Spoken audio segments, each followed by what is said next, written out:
गोत्रीय भाइयों को, पुत्र पौत्रों, अन्य क्षत्रियों, सेठानियों, नगर निवासियों को एवं आसपास के ग्राम निवासियों को सिद्धार्थ नृपेंद्र ने निमंत्रण दिया और नानाविध भोजन सत्कार सम्मान करने के पश्चात राजा रानी इस प्रकार बोले, अहो देवानुप्रिय, ज्ञातीय गोत्रीय जनों पहले भी यानी बालक गर्भ में था तब हमको ऐसा विचार उत्पन्न हुआ कि जिस दिन से यह बालक गर्भ में उत्पन्न हुआ है तब से हम स्वर्ण से, जेवर से, धन से वृद्धि को प्राप्त हुए तथा सामंत चंड प्रद्योतन राजा हमारी सेवा में उपस्थित हुए हैं। अतः जब हमारे पुत्र का जन्म होगा तब हम उनका गुण निष्पन्न नाम वर्ध कुमार रखेंगे। उसी भावना के अनुसार हमारे पुत्र का रत्न का नाम वर्ध कुमार हो, ऐसा भी आप सभी लोग यह नाम स्थापन करो। सर्वानुमत से यह नाम प्रसिद्ध हुआ। श्रमण भगवान महावीर देव के 3 नाम हैं।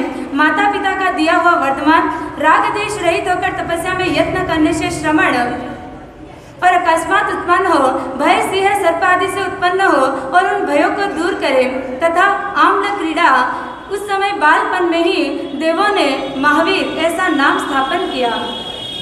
अब श्रमण भगवान महावीर देव बड़े होने लगे। तमाम देवों के अंदर जिनका अत्यधिक रूप श्रीमद महावीर देव जाति स्मरण ज्ञान के धारक, अप्रतिपाती, मति ज्ञान, श्रुति ज्ञान, अवधि ज्ञान युक्त है, सर्व से उत्कृष्ट कांतिवान है। भगवान जब 8 वर्ष के हुए तब समवयस्कों के साथ आम्ल क्रीड़ा करने लगे।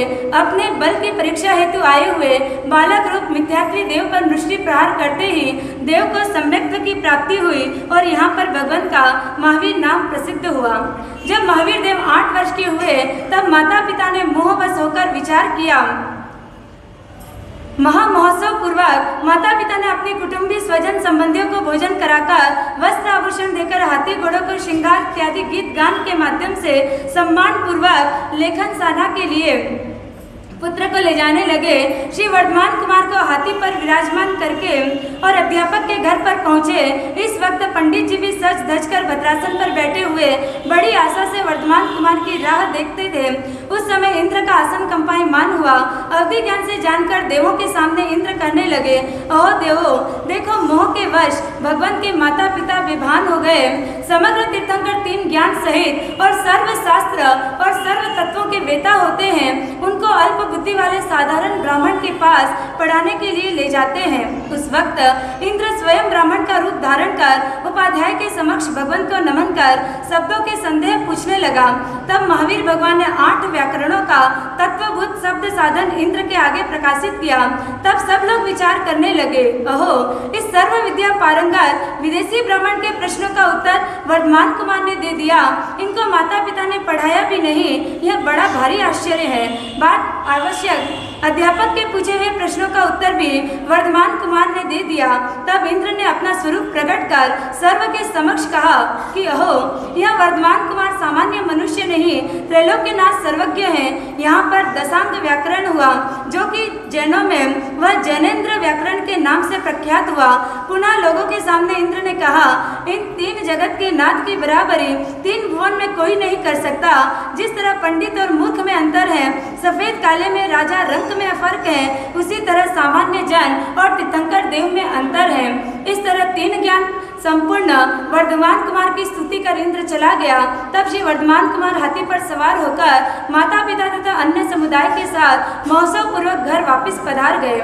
वर्धमान कुमार जब बाल भाव को छोड़कर विवाह योग्य हुए तब माता पिता ने शुभ मुहूर्त में समरवीर सामंत राजा की पुत्री यशोदा देवी के साथ विवाह कर दिया। उससे एक पुत्री का जन्म हुआ, प्रियदर्शना नाम रखा गया। इसका विवाह भगवान के भांजे जमाली के साथ कर दिया गया। जब भगवान 28 वर्ष के थे तब उनके माता पिता स्वर्ग सिधाए, कहीं 4थे देवलोक में और कहीं 12वें देवलोक में जाने का उल्लेख मिलता है। इस समय सारी प्रजा ने मिलकर नंदीवर्धन को राज्य सिंहासन पर आरूढ़ किए। अब भगवान का दीक्षा अवसर ज्ञापन कराते हैं। माता पिता के स्वर्गवास हो जाने के बाद भगवान ने अपने बड़े भाई नंदीवर्धन के पास दीक्षा लेने हेतु आज्ञा मांगी। भाई ने उत्तर दिया, बंधो, अभी तो माता पिता के स्वर्गवास का दुख ताजा है और तुम दीक्षा के लिए उद्यत हुए हो। यह तो जले पर नमक डालने जैसा है। वास्तव में अभी प्रवज्ञा की आज्ञा नहीं दे सकता। बड़े भाई के अनुरोध से वर्धमान कुमार 2 वर्ष गृहवास में अधिक रहे, परंतु प्रासुक अन्न जल का सेवन करते हुए साधु वृत्ति में रहे। अब भगवान का कुटुंब बतलाते हैं। भगवान के पिता के 3 नाम सिद्धार्थ, श्रेयांश, यशस्वी। माता के भी 3 नाम त्रिशला, विदेह, दीना, प्रीतिकारिणी। काका सुपाश, नंदीवर्धन बड़े भाई, सुदर्शना बहन थी। भगवान के यशोदा नाम की भार्या प्रिय दर्शना पुत्री और यशस्वती अर्थात शेषवती नाम की दुहिती थी। 1 वर्ष पूर्ण होने पर भगवान ने वर्षीदान देना प्रारंभ किया। प्रतिदिन पौन प्रहर तक 1 करोड़ 8 लाख सोने का दान देते। यहाँ पर 16 मासों का एक सोनैया समझना। अन्य भी हाथी, घोड़े, वस्त्र, रत्न आदि की संख्या 30 दान करते हैं। वर्ष भर में सर्व सोने की संख्या 3 अरब 88 करोड़ 80 लाख होती है। वरम घोसीजा, ऐसी नगर में प्रतिदिन घोषणा होती, यानी जिसको जो चाहिए वह मांग ले। इस प्रकार दान देकर नंदीवर्धन का संवत्सर चलाया। पश्चात भगवान की गर्भावस्था में की हुई प्रतिज्ञा पूर्ण हो जाने पर तथा भाई का आग्रह काल भी समाप्त होने पर वर्धमान कुमार दीक्षा लेने को तैयार हुए। उस समय लोकांतिक देवों ने जय जय नंदा, जय जय भादा आदि शब्दों से भगवान को दीक्षा का अवसर ज्ञापन कराया। यद्यपि तीर्थंकर स्वयं बुद्ध होते हैं, तथापि लोकांतिक देव का यह आचार है कि मधुर वाणी से तीर्थंकर देव को दीक्षा का अवसर ज्ञापन करें। भगवान तो पहले ही से मनुष्य योगग्रस्त धर्म से विरक्त हो चुके थे तथा देवों के वचनों को अवधि द्वारा दीक्षा अवसर जानकर भूमि ग्रह में गड़े हुए स्वर्ण आदि अपने गोत्रीय भाइयों को दे दिए। इस तरह सर्व परिग्रह का त्याग कर दीक्षा लेने के लिए तत्पर हुए। उस समय में श्रवण भगवान महावीर देव ने हेमंत काल के प्रथम मास प्रथम पक्ष में यानी मिक्सरवती दशमी के दिन पूर्व दिशा में जाती हुई छाया के समय दिन के 4थे प्रहर सुव्रत नामक दिन में विजय मुहूर्त में इस प्रकार दीक्षा अंगीकार की। नंदीवर्धन रिपेट ने भगवान का दीक्षा महोत्सव प्रारंभ किया। उस समय 64 इंद्रों के आसन कंपायमान हुए। अवधि ज्ञान से प्रभु का प्रवज्या समय जानकर सर्व इंद्रों ने जन्म के समान ही अत्यंत हर्षपूर्वक दीक्षा महोत्सव किया। पहले नंदीवर्धन नरेश ने और बाद में इंद्र ने किया। स्नान विलेपन कराकर वस्त्र आभूषण से वर्धमान कुमार को भूषित किए। प्रभु के विराजने को चंद्रप्रभा नाम की एक पालकी भूपेंद्र की ओर से तैयार की गई और एक इंद्रों के द्वारा तैयार की गई। उसके अंदर रत्न जड़ित स्वर्ण का एक सिंहासन स्थापन किया। भगवान इस समय थोड़ा सा ठहर गए, इसलिए कि राजेंद्र की पालकी में बैठे तो इंद्र का दिल दुखे और इंद्र की पालकी में बैठे तो राजा का दिल दुखे। तब देव प्रभाव से दोनों मिलकर एक हो गई और भगवान ने उस पालकी में पूर्व दिशा में मुख करके विराजमान हुए। नगर के दरवाजे तक उस पालकी को मनुष्य ने उठाई। पश्चात सुरेंद्र नागेंद्र ने उठाई। पालकी के आगे कितने देव पंचवर्ण के पुष्प की वर्षा कर रहे थे, कितने देव दुंदुभी बजा रहे थे, कितने आदि नृत्य करते चलते तथा नगर के तमाम नर नारी भगवान की दीक्षा महोत्सव देखते हुए चल रहे थे। क्षत्रिय कुंड नगर का विशाल मार्ग उस दिन अत्यंत सकड़ा हो गया। शिविका के आगे देव और मनुष्यों का एक जबरदस्त समूह था। वर्धमान कुमार पालकी में विराजमान होकर स्थान स्थान पर दान देते हुए शोभते। पीछे नंदीवर्धन हाथी पर बैठे हुए थे। इस प्रकार महा आडंबर से नगर के बीचों बीच होकर दीक्षों का वरघोड़ा निकला। सर्व रिद्धि और कांति से शोभित चतुरांगनी सेना सहित सर्व मंगल वाजित्र देव देवांगना पुरुष स्त्रियां और अन्य विभूति सहित ज्ञात खंड वन के अंदर प्रभु पधारे और वहां पर अशोक वृक्ष के नीचे शिविका रखी। उसमें से वर्धमान कुमार ने उतरकर तमाम आभूषण नंदीवर्धन राजा को सौंपे। बाद प्रभु ने स्वयं पंचमुष्टि केशों का लोच किया। इन बालों को इंद्र ने लेकर क्षीर समुद्र में बहा दिए। बाद इंद्र ने स्वर्ण यष्टि घुमाकर वाजित्र बंद कराए और इस प्रकार उच्च स्वर से बोला, निरोले चिक्कम राखी जो, अर्थात कोई छींक मत करना। इससे तमाम लोग सावधान हुए। भगवंते नमः सिद्धेभ्य इत्यादि सिद्ध भगवान को नमस्कार हो, ऐसा बोलकर और इस प्रकार स्वयं व्रत उचरा। करेमी सामायम सवम सावजम जोगम पचकामी जाव जीवाय तिविहम तिविहेणम मनेनम वायाय कायणम न करेमी न कार्मेमी करंतम्पि अनम न समनु जानामि तस्य बंते पडिक्कमामि तस्य पडिक्कमा स्वामी निंदामि गरिहामि अपाणम रोसिरामि। यहाँ पर यह पाठ कहकर चारित्र ग्रहण किया। बनते शब्द यह इसलिए नहीं कहा कि भगवान स्वयं संबुद्ध होते हैं, भगवान के कोई गुरु नहीं है, स्वयं जगत गुरु हैं। इस वक्त 24 छठ तप हुआ था। दुष्म काल के प्रभाव से भगवान ने एकाकी उत्तरा फाल्गुनी नक्षत्र के चंद्र संयोग में आने पर दीक्षा अंगीकार की। लोच से द्रव्य मुंडित होकर और क्रोध आदि कसायों के त्याग से भाव मुंडित होकर गृहस्थवास को छोड़कर अणगार बन गए।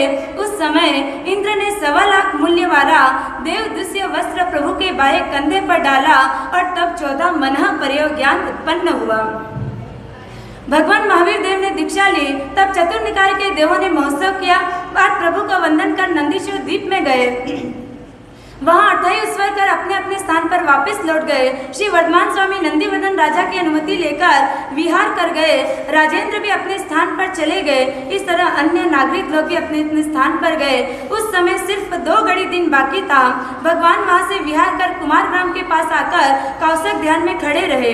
उस समय एक ग्वालिया अपने बैल भगवान को संभला कर अपने घर गया। थोड़े समय पीछे आकर देखा तो बैल वहां पर नहीं पाए। इधर उधर बहुत खोज की मगर पता न चला। तब भगवान को पूछा, हे आर्य मेरे बैल कहाँ हैं? प्रभु ने मौनधारी होने से कुछ उत्तर नहीं दिया। तब क्रोधातुर होकर गोपाल अपनी रस्सी को दुगुनी तुगुनी कर परमात्मा को मारने के लिए नजदीक में आया। उसी समय अवधि ज्ञान से प्रभु का उपसर्ग जानकर इंद्र वहां पर पहुंचा और गोपाल को इस कदर करने लगा, अरे दुष्ट, यह वर्धमान स्वामी नंदीवर्धन राजा के भाई और परम कल्याण करता, तो यह क्या दुष्टता को उद्यत हुआ है? इत्यादि शब्दों से उसका तिरस्कार किया। परमात्मा से प्रार्थना की कि हे स्वामी, 12 वर्ष पर्यंत छद्मस्त अवस्था में आपको बहुत से उपसर्ग होंगे, उनके निवारण के लिए मैं आपकी सेवा में रहना चाहता हूँ, आप आज्ञा बख्शो। तब भगवंत ने फरमाया, हे इंद्र, न एवं भुवम न एवं भवई, ऐसा न कभी हुआ है, न होता है और न होगा कि तीर्थंकर इंद्र या सुरेंद्र की सहायता लेकर केवल ज्ञान प्राप्त करे या मोक्ष में जावे। वे तो अपने ही उत्थान बल वीर्य पुरुषार्थ के द्वारा केवल ज्ञान उत्पन्न करते हैं। भगवान के काका सुपाश मरकर जो सिद्धार्थ नाम का व्यंतर हुआ था, उनको उस समय उपसर्ग निवारण के लिए भगवान के पास रखकर और इंद्र अपने स्थान पर चल दिए। बात 12.5 करोड़ सुनैया की वर्षा की। प्रभु ने वहां से आगे विहार किया। दीक्षा के समय इंद्रों ने भगवान के शरीर पर सौगंधिक भावना चंदन का विलेपन किया था। उससे भोरे आकर प्रभु को डसने लगे, मगर भगवान मेरुगिरी की तरह अचल रहे।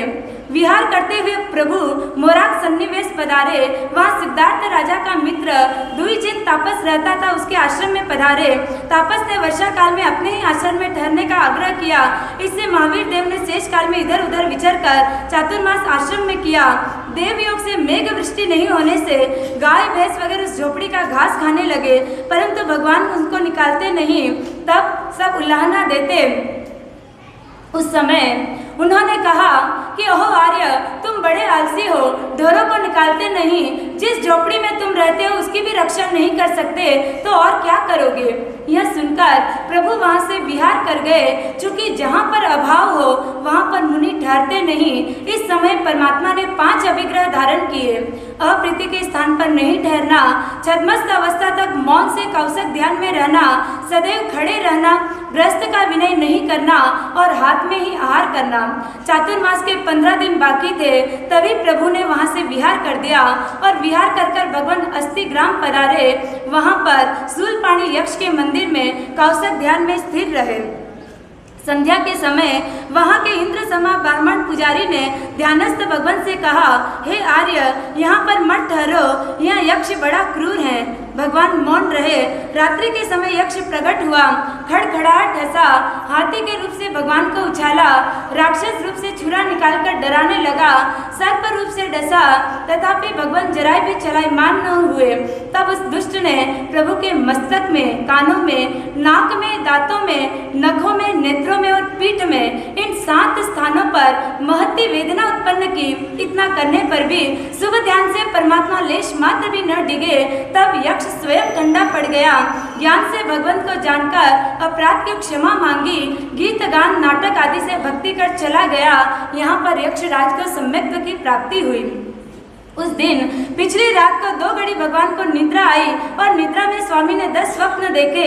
प्रभात में अष्टांग निमित्त को जानने वाला उत्पल नाम का निमित्त आकर और अपने ज्ञान से लोगों के सामने भगवान को उद्देश्य कर इस प्रकार करने लगा। आपने पहले स्वप्न में ताड़ प्रमाण पिशाच को मारा, इससे आप मोह का नाश करेंगे। सफेद कोयल देखी, इससे आप शुक्ल ध्यान के ध्याता होंगे। पंचवर्णी विचित्र कोयल देखी, इससे अर्थ रूप द्वादशांगी आप प्रकट करेंगे। 2 पुष्पमाला देखने से साधु धर्म और श्रावक धर्म आप प्रकाशित करेंगे। गायों का वृंद देखने से आप चतुर्विध संघ की स्थापना करेंगे। मानसरोवर को देखने से देव आपकी सेवा करेंगे। समुद्र दर्शन से आप संसार सागर तिरेंगे। सूर्य को देखने से केवल ज्ञान प्राप्त करेंगे। आंतों की जाल से मनुष्य बीटा हुआ देखने से आप सर्वत्र प्रतापी होंगे और मेरु पर्वत को देखने से सिंहासन पर विराज कर आप धर्मोपदेश देंगे। उत्पल निमित्त के ये वचन सुनकर सब लोग भगवान को वंदन कर अपने स्थान पर गए। यहाँ पर भगवान ने 15 दिन कम निर्विघ्न चातुर्मास कर यहीं पर पारणा किया। यहाँ से विहार कर मोराक सन्निवेश पधारे। उद्यान में कौशक ध्यान में रहे। महावीर देव 13 मास तक देव दुष्यधारी वस्त्रधारी रहे, पाद वस्त्र रहित रहे, परंतु अतिशय वस्त्रहीन नहीं दिखते। पहले संवत्सरी दान देते समय सिद्धार्थ नृपेंद्र का मित्र सोमभद्र ब्राह्मण भिक्षा के लिए देशांतर चला गया था। वह प्रभु की दीक्षा के बाद जैसा था वैसा ही घर वापस आया। तब उसकी स्त्री ब्राह्मणी ने तिरस्कार कर और उसको इस प्रकार कहा कि अहो निर्भागे, भाग्यहीन को भोजन के लिए निमंत्रण करे तो वह रोशने लगे और जीमने बैठे तो मक्खी गिरे और वमन कर दे। इस तरह से तू भी निर्भागी है। जब वर्धमान कुमार स्वर्ण धाराएं वर्षा रहे थे, लख लूट दान दे रहे थे, तब तो तू देशांतर चला गया। अरे अब भी वर्धमान कुमार के पास जा, वे दयालु हैं, दातार हैं, त्यागी हैं, तथापि तुझे कुछ न कुछ अवश्य देंगे। इस प्रकार स्त्री की प्रेरणा से भगवान के पास आया और अपनी दीनता दिखलाकर धन मांगने लगा। स्वामी ने दया कर देव दुष्य वस्त्र में से आधा फाड़कर ब्राह्मण को दे दिया। इससे दान धर्म दर्शाया। वह अर्ध वस्त्र लेकर ब्राह्मण अपने नगर में बुनने वालों को बताया। उसने कहा कि यदि यह वस्त्र पूरा हो तो 1 लाख रुपया इसका मिल सकता है। उसमें से अपना आधा आधा बांट लेंगे। तुम इसका आधा वस्त्र ले आओ। यह सुनकर इच्छा होते हुए भी लज्जा के कारण ब्राह्मण प्रभु के पास से वस्त्र नहीं मांगता और इस तरह गरज कर प्रभु के पीछे पीछे चलता है। यदि कंठे पर से उड़कर वह वस्त्र गिर जाए तो मैं ले जाऊं। एक समय उत्तर वाचाल गांव के पास स्वर्ण बालुका नदी के किनारे प्रभु का वस्त्र पवन से उड़कर बैर के पैर में कांटों में लग गया। ब्राह्मण शीघ्र ही लेकर कूच कर गया। भगवान ने कांटों पर पड़ा हुआ वस्त्र देकर विचार किया कि मेरे शासन में साधुजन प्रायः असमाधि करता होंगे, बहुत से मुंड और अल्प श्रमण होंगे। ब्राह्मण ने यह वस्त्र बुनने वाले से बुनकर बेचा और उसका आधा मूल्य 50,000 स्वयं लिए और 50,000 तुनकार ने लिए। इस तरह दोनों का दरिद्र नाश हो गया। तब से स्वामी अजीवटधारी हुए और बाकी के सर्व तीर्थंकर याव जीव तक देव दुष्य वस्त्र रहता है। श्रमण भगवान महावीर देव 12 वर्ष 6 मास और 15 दिन तक देव शुश्रूषा का त्याग करके देव संबंधी, मनुष्य संबंधी और तिर्यंच संबंधी तमाम उत्सर्गों को निर्भयता से सहन किया। कदापि किसी के सामने दीन वचन नहीं किया। अब भगवान ने उच्चर वाचार गांव के पास कनकखल नाम के वन में चंड कौशिक सर्प को प्रतिबोध दिया और वह 8वें देवलोक में गया। वहां से महावीर देव ने विहार कर श्वेतांबिका नगरी में पधारे। वहां पर कैसी कुमार के श्रावक प्रदेशी राजा ने भक्ति की। वहां से सुरभिपुर की तरफ पधारे। रास्ते में नाव में गंगा नदी उतरे। त्रिपुष्ट वासुदेव के भव में मारा हुआ सिंह का जीव सुदाड़ नाम का नाग कुमार हुआ। वह पूर्व वैर के कारण नौका को डुबाने लगा, मगर जिंदास राव के बैल के जीवों देवों ने रक्षा की। दूसरा चौमासा भगवान महावीर देव ने राजगृही नगरी के नालंडे पाले में तुनकार की शाला में मासक श्रवण तप शहीद किया। वहां पर मंखली पुत्र गौशाला भिक्षा मांगता हुआ आ गया। भगवान के पारने की महिमा देखकर मैं आपका शिष्य होता हूँ ऐसा कहकर स्वयं दीक्षा लेकर प्रभु के साथ फिरने लगा। यहाँ से गौशाले का संयोग हुआ। एक वक्त परमात्मा स्वर्णखंड ग्राम में पधारे। मार्ग में ग्वालियर को खीर पकाते हुए देखकर गौशाले ने पूछा, ये लोग खीर पका सकेंगे? सिद्धार्थ देव ने कहा, हंडी टूट जाएगी, खीर नहीं खा सकेंगे। उनने हंडी की बहुत रक्षा की, तथापि फूट गई। यह प्रत्यक्ष देखकर जो होनहार होता है हैं, यह मत अंगीकार किया। तीसरा चातुर्मास परमात्मा चंपा नगरी के अंदर विराजे। वहां से प्रभु चोरा ग्राम में पधारे। वहां लोगों ने उठाई गरे समझकर भगवान और गौशालक को कुएं में उंधे मुंह लटका दिए। वहां पर साधु वेश को छोड़ी हुई सोमा जयंती नाम के पार्श्वनाथ स्वामी की शिष्याओं ने मुक्त कराए। चौथा चौमासा भगवान पुष्ट चंपा में विराजे। वहां पर जीर्ण सेठ के प्रतिदिन निमंत्रण करने पर भी प्रभु ने पूर्ण सेठ के यहाँ पर पारणा किया। पांचवा चौमासा भगवान भद्रिका नगर में विराजे। यहाँ से गौशाला अलग हुआ। अब जहाँ तहाँ उसे मार पड़ने लगी। तब सोचा कि स्वामी के साथ रहना ही अच्छा है। 6 महीने के बाद वह पुनः गौशाला स्वामी के साथ शामिल हुआ। छठा चौमासा भगवान भद्रिका नगर में विराजे। 8 महीने तक इस समय स्वामी को कोई उपसर्ग नहीं हुआ। 7वां चौमासा भगवान अलंबिका नगरी के देवकुल में विराजे। वहां पर गौशाला बलदेव की मूर्ति के साथ कुचेष्टा करने लगा। तब लोगों ने भी इसकी अच्छी तरह से पूजा की अर्थात पीटा। इस समय दंतासुर पुरुष स्त्री को देखकर गौशाला ने मजाक की, आहा विधाता ने कैसा सुंदर जोड़ा मिलाया, और उन्होंने भी इसे 14वां रत्न बताया अर्थात पीटा। एक बार बहुत साल ग्राम के अंदर सालवान उद्यान के स्वामी माघ मास में कौशिक ध्यान में रहे। वहां पर त्रिपुष्ट वासुदेव के भव में अपमानित ऐसी स्त्री कटपुटना नाम की एक व्यंतरणी, और उसने तापसीन का रूप करके जटा में ठंडा जल भरकर और प्रभु के ऊपर फेंका। इस शीत उपसर्ग से प्रभु को निश्चय देखकर शांत होकर स्तुति की। बेले के तप सहित इस कष्ट को सहन करते हुए प्रभु को यहाँ पर लोकावधि ज्ञान प्राप्त हुआ, और तब देवों ने भी प्रभु की महिमा की। 8वां चौमासा भगवान राजगृह नगरी में विराजे। 9वां चौमासा अनार्य देश में विराजे। वहां पर भगवान को बहुत तेरे उपसर्ग हुए। एक समय वैश्यायन ऋषि कुर्म ग्राम में आतापना कर रहा था। नीचा मुख कर मानो आग में गिर रहा हो, इस तरह धूम्रपान करता हुआ अपनी जटा से जुएं चुन चुन कर पुनः जटा में डाल रहा था। यह देखकर गौशाला ने कहा कि यह जुओं की सैया है, जुओं की जाल है, हंसने लगा। तब उस तपस्वी ने रोषातुर होकर उस पर तेजोलेस्या छोड़ी। स्वामी ने शीतलेस्या से उसकी रक्षा की। गौशाले ने सिद्धार्थ देव से पूछा कि यह तेजोलेस्या कैसे सिद्ध होती है। तब सिद्धार्थ ने उसके साधने का उपाय बताया। 10वां चौमासा भगवान सावित्री नगरी में विराजे। यहाँ पर गौशाला ने तेजोलेस्या का साधन किया। 6 मास पर्यंत 1 मुट्ठी उड़द के बाकुले और 3 चुल्लू पानी का उपयोग कर सूर्य के सामने आतापना ली। इस विधि से तेजोलेस्या सिद्ध हो गए। फिर गौशाले ने अष्टांग निमित्त सीखा। अब तो मस्तिष्क में अहंकार भर गया। जिन नहीं होते हुए भी लोगों से जिन कहता है कि मैं जिन हूँ। यहाँ से अब गौशाला अलग भ्रमण करने लगा। एक समय स्वामी म्लेच्छ देश में पधारे। वहां पर कुत्तों के पिल्लों के बहुत से उपसर्ग सहन किए। बाद दृढ़ भूमिका के अंदर पेढ़ाल गांव में उद्यान में पोलास नामक किसी देव मंदिर में स्वामी एक रात्रि की प्रतिमा में रहे। उस मौके पर इंद्र ने प्रभु के धैर्य की प्रशंसा की। यह सुनकर इंद्र के वचनों पर अविश्वास करता हुआ संगम नामक सामानिक देव भगवान को चलायमान करने के लाया। उस दुष्ट ने एक रात्रि में ही 20 उपसर्ग किए। धूल की वृष्टि के वज्रमुखी चींटियों से प्रभु के शरीर को चूटा, दिमेलिया का शरीर बनाया, सर्प बनकर डसा, नौलियों से नखों के शरीर से चूटा, पिशाच रूप से डराया। दोनों पैरों के बीच में अग्नि जलाकर हंडी में रखकर खीर पकाई। 1000 ब्राह प्रमाण लोहे का गोला भगवान के मस्तक पर पटका। इससे प्रभु कमर तक जमीन के अंदर उतर गए। इस तरह से भगवान तनिक भी चलायमान न हुए। तत्पश्चात सारे गांव में आहार अशुद्ध कर दिया, चोर का कलंक दिया।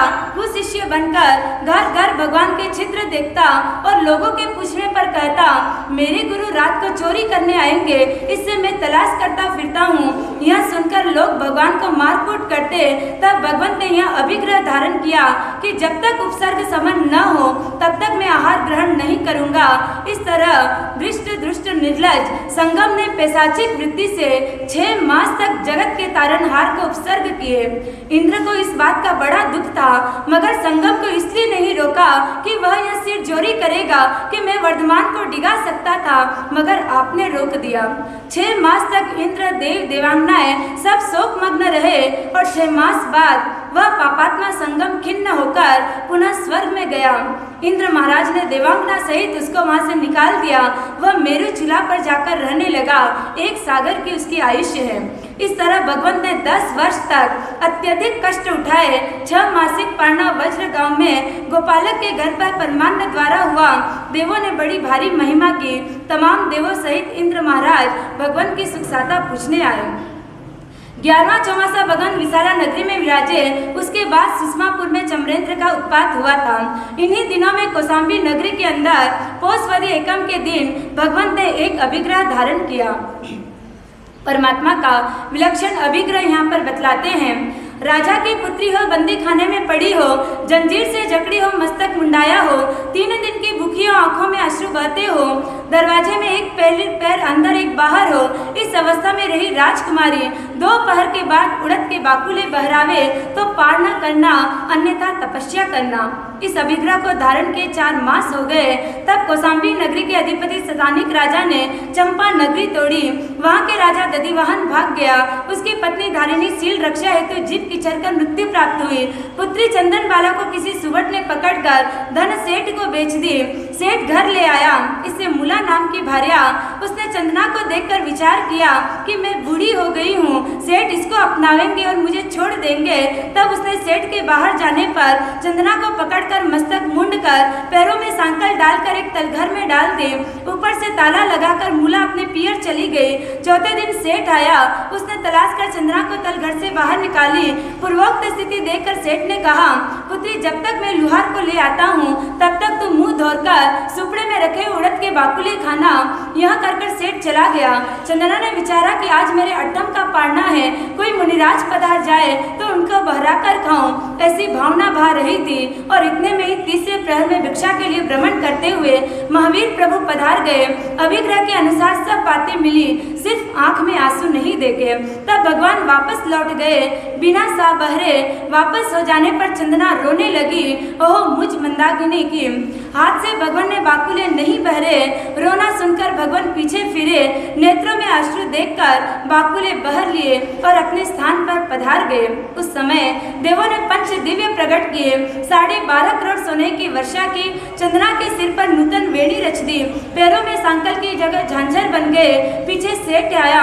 मालूम होने पर राजा भी आया। सबके समक्ष इंद्र महाराज ने आकर कहा कि जब भगवान को केवल ज्ञान उत्पन्न होगा तब यह द्रव्य चंदन बाला की दीक्षा महोत्सव में लगेगा। राजा चंदना को अपने अंतःपुर में ले गया। फिर मालूम हुआ कि यह तो मेरी रानी की भांजी है, उसे अच्छी तरह से रखी। इस तरह 5 दिन कम 6 महीने में भगवान का पारना हुआ। 12वें चौमासे में भगवान चंपा नगरी में विराजे। पारना करके सनमानसी ग्राम के बाहर कौशिक ध्यान में रहे। वासुदेव के भव में सैया पालक के कानों में शीशा डलवाया था, वह मरकर ग्वालिया हुआ। उसने पूर्व वेर के वश यहाँ पर भगवान के कानों में सरकरा वृक्ष के किले डालकर और उसके बाहर से काट दिए ताकि वे यकायक दिख न सके। इस स्थिति में भगवान विहार करते हुए पापा नगरी में सिद्धार्थ वणिक के यहाँ आहार वास्ते पधारे। वहाँ पर खरक वैद्य ने भगवान के कानों में खिले लगे हुए देखे। भगवान जब कौशिक ध्यान में थे तब उस वैद्य ने संसी से खींचकर खिलों को नमाई हुई वृक्ष की शाखाओं से बांधकर एकदम छोड़ी, जिससे खिले बाहर निकल गए। इस समय भगवान को अत्यधिक वेदना होने से एक चीख निकल गई। मन से तो वेदना सही, पर शरीर से चीख निकल पड़ी। वैद्य ने संधोरणी औषधि के कानों से हिफाजत की। ग्वालिया मरकर 7वीं नरक में गया।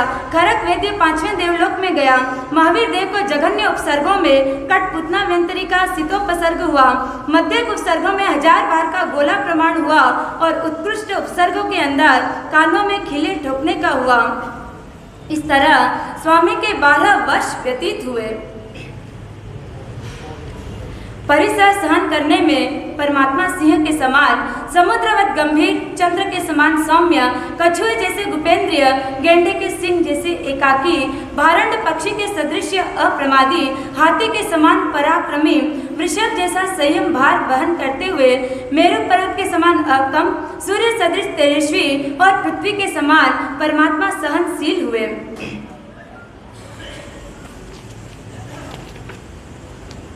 भगवान वर्षा काल के सिवाय 8 मास तक गांव में 1 दिन और नगर में 5 दिन विराजते। अपने को छेदने वाले कुल्हाड़ी को भी चंदन जैसे सुगंध प्रदान करता है, वैसे ही भगवान दुख कर्ताओं पर भी उपकार करते हैं। कर्म शत्रु नाश करने में सावधान, सर्वोत्कृष्ट 4 ज्ञान, क्षयिक सम्यक्त यथाख्यात चारित्र से सुशोभित। इस प्रकार भगवान के दीक्षा काल का 12.5 वर्ष अर्थात 12 वर्ष 6 मास व्यतीत हुए। इतने काल में प्रभु की किस प्रकार की तपस्या हुई उसका यहाँ पर वर्णन करते हैं।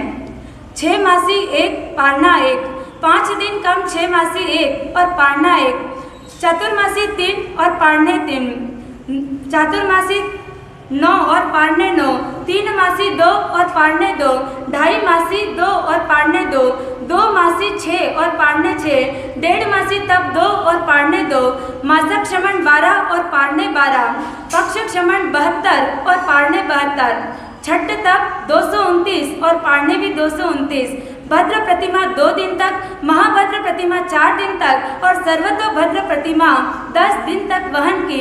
इन तीनों प्रतिमाओं को लगातार वहन की, जिसमें से 16 उपवास और 3 पारने तथा 12 अट्ठम 12 पारने हुए।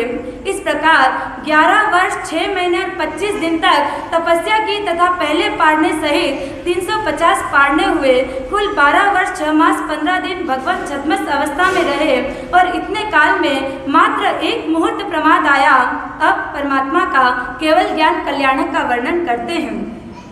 जब भगवान का दीक्षा का 13वां वर्ष चल रहा था, तब उष्ण काल के दूसरे मास में चौथे पक्ष में वैशाख सुदी दशम के दिन पिछले प्रहर में सुव्रत दिन में विजय नाम के मुहूर्त में ऋजु बालिका नदी के किनारे श्यामक नामक कुटुंबी के खेत में साली वृक्ष के नीचे गो दुग्धासन से आतापना करते हुए 2 उपवास की तपस्या में उत्तरा फाल्गुनी नक्षत्र के साथ चंद्र योग प्राप्त होने पर शुक्ल ध्यान ढाते हुए भगवान महावीर देव को अनंत पदार्थ दर्शक पूर्ण चंद्र समान परिपूर्ण और सहायता रहित ऐसा कैवल्य ज्ञान कैवल्य दर्शन उत्पन्न हुआ। बोले महावीर भगवान की।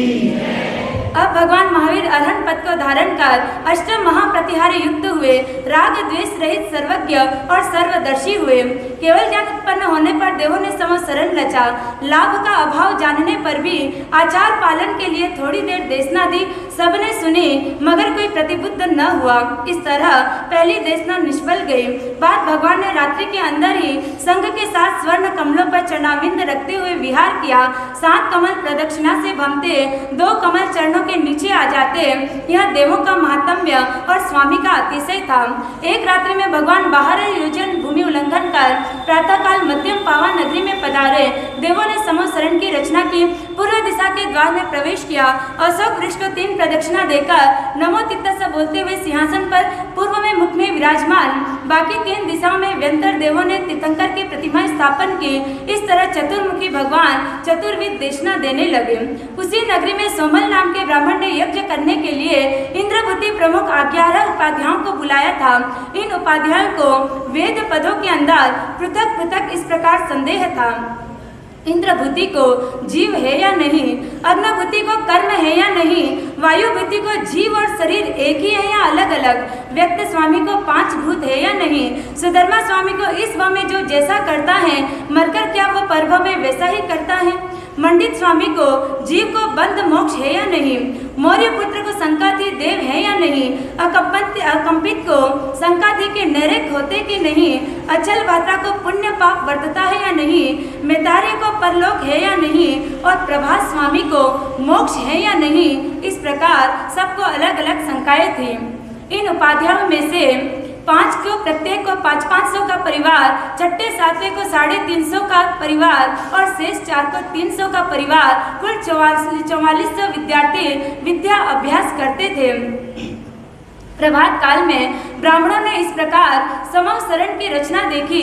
4 प्रकार के देवों का आना जाना और देवांगनाओं का गीत गान इत्यादि प्रभाव देखकर ब्राह्मणों ने जाना कि अहो यह यज्ञ का प्रभाव है, यहाँ पर साक्षात देव आ रहे हैं। उनके देखते देखते ही यज्ञवाड़ी को छोड़कर नगर के बाहर श्री वर्धमान स्वामी के समशरण में ऐसा बोलते हुए पहुँचे कि चलो सर्वज्ञ देव को वंदन करने के लिए जल्दी चलो। देवों के मुख से इस प्रकार की वाणी सुनकर इंद्रभूति को अपार ईर्ष्या जागृत हुई और इस प्रकार मन ही मन बड़बड़ाहट करने लगा, सर्वज्ञ तो मैं हूँ, मेरे सिवा दूसरा सर्वज्ञ कौन है। लोग तो सर्वथा मूढ़ बने रहते हैं, परंतु देव भी आज मूढ़ बन गए, जो मुझ सर्वज्ञ को छोड़कर दूसरी जगह भटकते हैं। अथवा यह कोई इंद्रजाली होगा, मगर मैं इसका गर्व उतारूंगा, मेरे सिवाय दूसरा कौन उतार सकता है।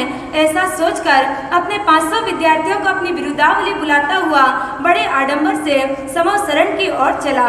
भगवान की योजनगामिनी वाणी सुनकर इंद्रभूति विचार करने लगा, क्या समुद्र गरजता है, क्या गंगा नदी का प्रवाह पूर्ण बह रहा है, ब्राह्मण देव ध्वनि कर रहे हैं, ये क्या है। इस तरह करता हुआ समूह शरण के पहले सोपान पर कदम रखा, परमात्मा को देखकर सोचने लगा, ऐसा वादी तो मैंने आज तक नहीं देखा। क्या यह ब्रह्मा है, विष्णु है, महादेव है, क्या ये सूर्य है, चंद्र है, गणपति है।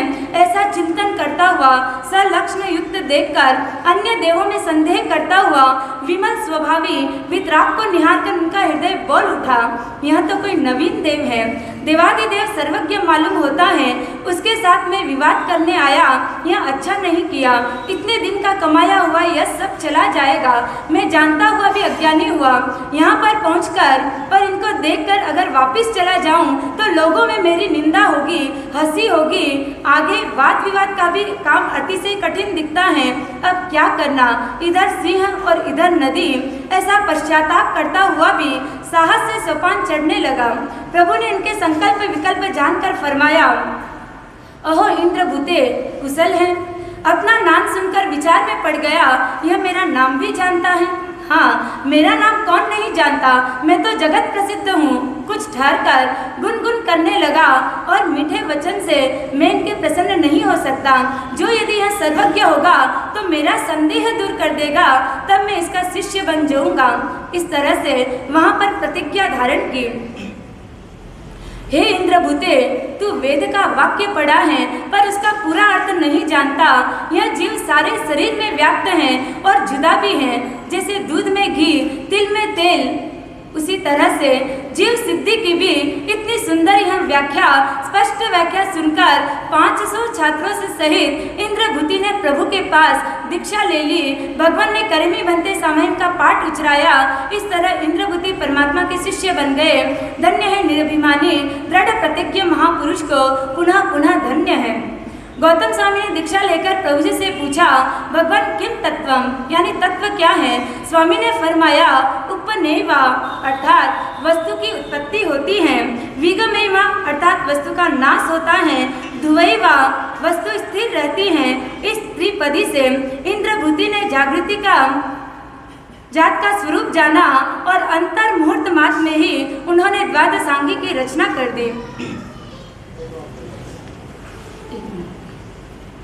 उस काल उस समय में भगवान ने गौतम नाम स्थापन किया। इंद्रभूति की दीक्षा सुनकर अग्निभूति आदि भी गर्व से आए, भगवान को सबका संशय छेदन किया, सबने दीक्षा अंगीकार की। इस प्रकार 11 गणधरों की स्थापना की गई। इनका पूर्व परिवार इन्हीं के नाम से शिष्य रूप कायम किया गया। बाद चंदन बाला ने भगवान की वाणी सुनकर प्रवज्ञा ग्रहण की। पूर्वोक्त द्रव्य से इनका दीक्षा महोत्सव किया गया। इसके साथ बहुत से लोगों ने दीक्षा ली, बहुत से श्रावक श्राविकाएं हुए। इस तरह दूसरे समूह शरण में भगवान ने चतुर्विध संघ की स्थापना की। भव्य जीवों को प्रतिबोध देते हुए प्रभु विचरने लगे। भगवान के कहाँ कहाँ कितने कितने चातुर्मास हुए, अब उसका वर्णन करते हैं।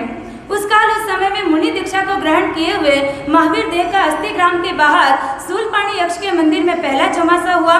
चंपा और पुष्प चंपा में 3, विशाला और वाणिज्य ग्राम में 12, राजगृह के नालिंदा पाड़े के अंदर 14, मिथिला नगरी में 6, भद्रिका नगरी में 2, आलंबिका नगरी में 1, सावत्ती नगरी में 1, अनार्य देश में 1, मध्य पावापुरी में हस्तिपाल राजा के जीर्णशाला में 1। इस तरह से कुल 42 चातुर्मास हुए। अब भगवान का दीक्षा निर्वाण कल्याणक फरमाते हैं। परमात्मा हस्तिपाल राजा की दान मंडी में अंतिम चातुर्मास वर्षा काल के चौथे मास में प्रथम पक्ष में यानी कार्तिक कृष्णा अमावस्या की रात्रि में मोक्ष पधारे, जन्म जरा मृत्यु के बंधन का छेदन किया। संसार में अब कभी वापस नहीं पधारेंगे। बोलिए भगवान महावीर स्वामी की जय। जिस रात्रि में भगवान महावीर देव मोक्ष पधारे, उस रात्रि में बहुत से देव देवियों के आगमन से रात अंधेरी होने पर भी उद्योतवती हो गई, उनके कोलाहल से अव्यक्त शब्दावली बन गई। जिस रात्रि में भगवान का मोक्ष हुआ, उस रात्रि में महावीर देव के बड़े शिष्य गौतम गंधर को प्रभु संबंधी प्रेम टूटकर अनुत्तर केवल ज्ञान केवल दर्शन किस तरह से प्राप्त हुआ, उसका वर्णन यहाँ पर करते हैं। गौतम ऋषि को महावीर देव ने दीक्षा दी, तब गंधर पद से विभूषित हुए। प्रथम संज्ञान प्रथम संस्थान सहित थे। अमोषधि आदि लब्धि युक्त महातपस्वी थे। तेजोलेसिया के संक्षेप करने वाले 4 ज्ञानदानी 14 पूर्वदर्शित केवली थे। जिसको दीक्षा देते उन सबको केवल ज्ञान उत्पन्न हो जाता। भगवान के साथ मोहनीय के कारण आप केवल ज्ञान से वंचित थे, से सर्वगुण संपन्न थे। भगवान के देशना में सुना कि अपनी लब्धि से जो अष्टापद तीर्थ की यात्रा करे वह चरम शरीरी इस भाव में मोक्ष जाने वाला होता है। गौतम गंधर अपनी परीक्षा के लिए प्रभु की आज्ञा लेकर वहां पधारे। कौंडिन्य आदि 1503 तापस वहां साधना रखते, पर कोई ऊपर चढ़ न पाया। पर गौतम स्वामी ने सूर्य किरणों को पकड़कर ऊपर चढ़ गए। इनका महात्म्य देखकर सब इनके पास ही दीक्षित हो गए। अपनी लब्धि से सबको कीट से पारना करवाया। शुभ भाव से वहां पर सबको केवल्य ज्ञान की प्राप्ति हो गई। गौतम स्वामी उनको लेकर समूह शरण में आए। वे सब प्रभु को प्रदक्षिणा देकर केवली प्रसदा में जाने लगे। गंधर महाराज ने प्रभु को वंदन कर उन दीक्षितों को भी वंदनार्थ बुलाए और कहा, तपस्वियों यहाँ आओ, भगवान को वंदन करो। तब भगवान ने फरमाया, हे गौतम, केवलियों की आसाधना मत कर। आश्चर्यचकित होकर प्रभु को पूछा, ये नूतन दीक्षित भी सब केवली हो गए, तो फिर मुझे केवल ज्ञान क्यों नहीं होता? प्रभु ने फरमाया, अंत में अपन दोनों बराबर होंगे, मगर इस समय तू मुझसे मोह छोड़ दे तो तुझे केवल ज्ञान उत्पन्न हो जाए। गौतम स्वामी ने कहा, मुझे केवल ज्ञान नहीं चाहिए, आपका प्रेम कायम रहे। धन्य है ऐसे गुरु भक्त को।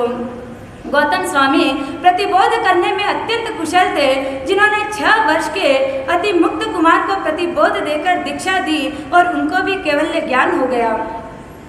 ऐसे परम निपुण गौतम स्वामी का चरित्र कहाँ तक कहे।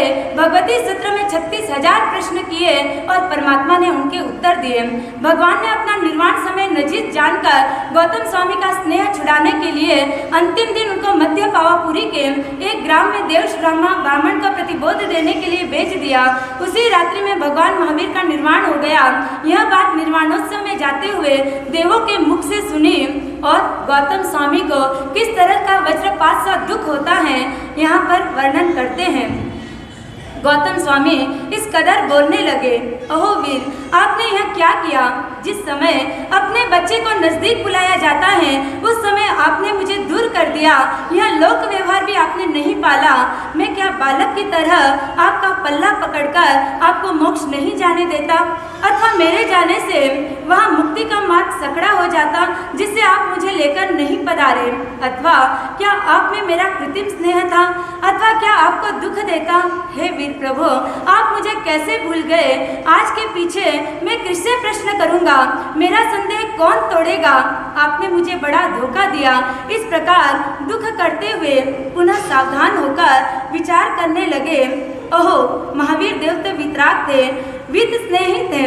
धिक्कार है मेरी आत्मा को, शुद्ध ज्ञान होने पर भी मैं न समझ सका यह मोक्ष का महात्म्य। निर्मोही में मोह कैसा? इस संसार में मेरा कोई नहीं, मैं किसी का नहीं, यह आत्मा अकेली है। ज्ञान दर्शन चारित्रमय शाश्वती है, बाकी सर्व भाव अशाश्वत है, अनित्य है। इस प्रकार भावनाओं की क्षपक श्रेणियां चढ़ते हुए गौतम स्वामी को भी केवल्य ज्ञान उत्पन्न हो गया। बोले गौतम स्वामी भगवान की। प्रातः काल सब देवेंद्रों ने आकर केवल ज्ञान महोत्सव किया। श्री महावीर निर्वाण के पश्चात श्री गौतम गंधर को केवल ज्ञान होने से सर्व संघ को हर्ष हुआ। श्री वीर निर्वाण के समय देव मेरु पर्वत से रत्न दीपर लेकर आए थे। इससे लोक में उस दिन दीपावली का पर्व माना गया। दूसरे दिन तमाम इंद्रों ने, देवों ने और लोगों ने जुहार भट्टारक करके गौतम गंधर को वंदना की। दूज के दिन नंदीवर्धन राजा का सुदर्शना बहिन ने शोक टूटाया और तब से संसार में भाई दूज प्रवृत्त हुई। जिस रात्रि में भगवान महावीर देव का निर्वाण हुआ, उस रात्रि में काशी देश के अधिपति मल्लकी गोत्र के 9 राजा तथा कौशल देश के अधीश्वर लेछकीय गोत्र के 9 राजा, इस तरह 18 राजा जो कि महावीर देव के मामा चेटक राजा के सामंत थे, उन्होंने संसार से पार लगाने वाला अष्टप्रहरी पोषद 24 उपवास सहित किया था। श्री महावीर देव का निर्वाण हो जाने से ज्ञान दीपक का अभाव जानकर राजाओं ने आलों में रत्न रखकर द्रव्य प्रकाश किया। जिस रात्रि में भगवान निर्वाण पधारे, उस रात्रि में भगवान के जन्म राशि पर 88 ग्रहों में से 30वां दुष्ट भस्म ग्रह जो 2000 वर्ष का बैठा था, वह जब तक रहेगा तब तक भगवान के शासन में साधु साधुओं की पूजा सत्कार नहीं होगा। इंद्र ने निर्वाण के समय भगवान से प्रार्थना की थी कि हे स्वामीन, आप अपना मात्र 2 घड़ी आयुष्य बढ़ाओ, जिससे दुष्ट भस्म ग्रह आपकी तेजोमयी दृष्टि से बलहीन हो जाए। तब प्रभु ने उत्तर दिया, नेयम भूयम नेयम भविष्यम, यानी ऐसा न कभी हुआ, न होता, न होगा। अनंत बलि तीर्थंकर भी आयुष्य को घटा बढ़ा नहीं सकते, 1 घड़ी भी आगे नहीं बढ़ सकती। ऐसा जानकर जब तक यह शरीर है तब तक धर्म आराधना में जागृत होना चाहिए। जब वह दुष्ट भस्म ग्रह भगवान की राशि पर से उतरेगा, तब साधु साध्वी का पूजा सत्कार होगा। जिस रात्रि में श्रमण भगवान महावीर देव मोक्ष पधारे, उस रात्रि में अनुत्तरी नाम के कुंतु जीवों की राशि उत्पन्न हुई। वे जो उड़ नहीं सकती, इतने सूक्ष्म जीव थे, बैठे हुए नजर नहीं आते। इस प्रकार की अवस्था को देखकर बहुत से साधी साधियों ने आहार पानी का त्याग कर दिया। इससे यह पता चलता है कि आज के बाद संयम की आराधना कितनी कठिन होगी। पृथ्वी जीवों से भर जाएगी, संयम पालने योग्य क्षेत्र बहुत कम होंगे, पाखंडी जहाँ तहाँ फैल जाएंगे। अब यहाँ पर परमात्मा की संपदा बताते हैं। परमात्मा भगवान महावीर देव का परिवार उस काल उस समय में श्रमण भगवान महावीर देव के इंद्रभूति प्रमुख 14,000 साधुओं की संपदा, चंदनबाला आदि 36,000 साधुओं की संपदा, शंख शतक आदि 1,59,000 श्रावकों का समुदाय, सुलसा रेवती प्रमुख 3,18,000 श्राविकाओं का समुदाय, 300 जिन नहीं पर जिनके समान 14 पूर्वधारी हुए, 1300 अवधि ज्ञानी, 700 केवली, 700 वैक्रिय लभिवंत, 500 मनः परिवज्ञानी हुए, 400 भगवान के हस्त दीक्षित वादी हुए, 1400 साध्वियां मुक्ति गई, 800 साधु पंच अनुत्तर विमान में देव हुए, जो कि एक भाव करके सिद्धि पद को प्राप्त करने वाले हैं। महावीर देव के 2 प्रकार की अंतकृत भूमि हुई, एक युगांतकृत भूमि और दूसरा पर्यांतकृत भूमि। उस काल उस समय में श्रवण भगवान महावीर देव 30 वर्ष गृहस्थ अवस्था में रहे, कुछ अधिक 12 वर्ष छद्मस्थ अवस्था पाली और कुछ कम 30 वर्ष केवल पर्याय पाली, अर्थात सर्व 72 वर्ष की आयु पालकर नाम गोत्र वेदनीय आयु इन 4 कर्मों को समूल नाश कर दुखम सुखम आर्य के अधिकतर व्यतीत होने पर, यानी 3 वर्ष 8.5 मास शेष रहने पर मध्य पावापुरी नगरी के अंदर हस्तिपाल राजा की राजसभा में 24 छठ तप युक्त स्वाति नक्षत्र के साथ चंद्र योग प्राप्त होने पर प्रातः काल में, यानी 2 घड़ी रात्रि रहने पर पद्मासन में विराजे हुए पुण्य फल विपाक के 55 अध्ययन, पाप विपाक के 55 अध्ययन तथा उत्याधन सूत्र के 36 अध्ययन एवं प्रधान नामक अध्ययन में मरुदेवी माता का अधिकार फरमाते हुए श्री महावीर स्वामी मोक्ष पधारे, सर्व दुखों का अंत कर शाश्वत सुख में लीन हो गए। श्रमण भगवान महावीर देव के मोक्ष पधारने के बाद 980 वर्ष बीत जाने पर पहली 12 काली के समय हीयमान बुद्धि जानकर सिद्धांत विच्छेद हो जाएंगे, ऐसा सोचकर वल्लभीपुर में सर्व साधु को इकट्ठा कर पूज्य श्री देवर्ती क्षमाश्रमण ने सर्व सिद्धांत ताड़ पत्रों पर और पन्नों पर लिखाए। पहले सब सूत्र कंठस्थ थे, पीछे पुस्तकों से शिष्यों को पढ़ने का रिवाज चला। फिर वीर निर्वाण के 993 वर्ष व्यतीत होने पर दूसरी 12 काली के समय मथुरा नगरी में साधुओं को एकत्रित कर स्कंदिलाचार्य ने सिद्धांत पुस्तकारूढ़ किए। इसलिए ये दोनों वांछना वल्लभी वांछना और माथुरी वांछना के नाम से प्रसिद्ध हुई। सिद्धांतों में परस्पर जो भी सम्मान नजर आता है उसका कारण वांछना भेद है। यहाँ पर कितने पूर्वाचार्यों का ऐसा फरमान है कि वीर निर्वाण से 293 वर्ष व्यतीत होने पर युग प्रधान कालिकाचार्य महाराज ने पंचमी से चौथ के पर्युषण अर्थात संवत्सरी किए। इसमें कई एक विशेषताएं हैं जो कि सर्व गीतार्थ पुरुष से जाने। श्री आवश्यक सूत्र में पंच प्रतिक्रमण देवसी रात्रि पाक्षिक चातुर्मासिक और संवत्सरिक प्रतिक्रमण कहे गए। जब पर्युषण पर्व यानी संवत्सरी पर्व चौथ का स्थापन किया गया, तब चौमासी भी 14 में ले आए। पहले पूनम को होती थी, पकी तो सदैव 14 को ही होती है। इस तरह से इसका परमार्थ तो प्रथम समाचारी में कहा जाएगा। इस प्रकार जिन चरित्र के अधिकार में पश्चानुपूर्वी के हिसाब से श्रीमन महावीर देव का चरित्र यहाँ पर कहा गया, और इसके साथ ही यहाँ पर 5वीं वांछना भी संपूर्ण होती है। और 6ठी वांछना के अंदर श्रीमन 23वें तीर्थंकर भगवान पार्श्वनाथ भगवान, नेमिनाथ भगवान, आदिनाथ भगवान, अंतरकाल इत्यादि के चरित्र श्रवण करते करते और हम संपूर्ण कल्प सूत्र के माध्यम से अपने जीवन को धन्य बनाते हुए, परमात्मा की उस ऊर्जा शक्ति को प्राप्त करते हुए अपनी आत्मा को भी अपने जीवन के अंतिम लक्ष्य मोक्ष तक प्राप्त करना में समर्थ बने। इन्हीं भव्य भावों के साथ जिनाज्ञा विरुद्ध कुछ भी कहा हो तो मिच्छामि दुक्कडम्।